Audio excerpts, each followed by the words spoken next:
তাড়াতাড়ি যা।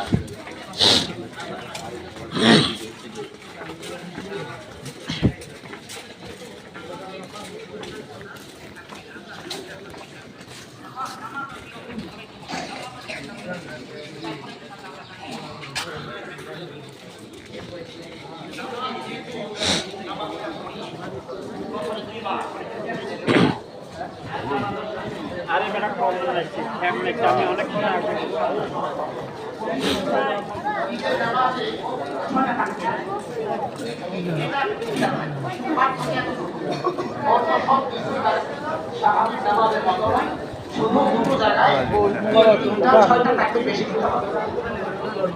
প্রথমে ইমাম আল্লাহু আকবার বলে প্রথমবার তাকবীরে তাহরিম নাই হাত বেঁধে ফেলবেন, সবাই হাত নামাবেন।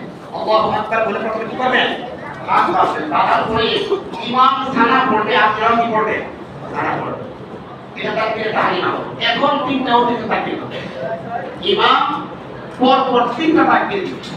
আল্লাহু আকবার, আল্লাহু আকবার, আল্লাহু আকবার। তৃতীয় তাকবীরে তখন হাত বেঁধে ফেলবে। প্রথমবার মোট তাকবীরে চারটা হচ্ছে না, প্রথমবার তাকবীরে তাহরিম আল্লাহু আকবার বলে বাঁধলেন, সানা পড়লেন, সানা পড়ার পরে আল্লাহু আকবার, আল্লাহু আকবার, আল্লাহু আকবার বেঁধে দেন।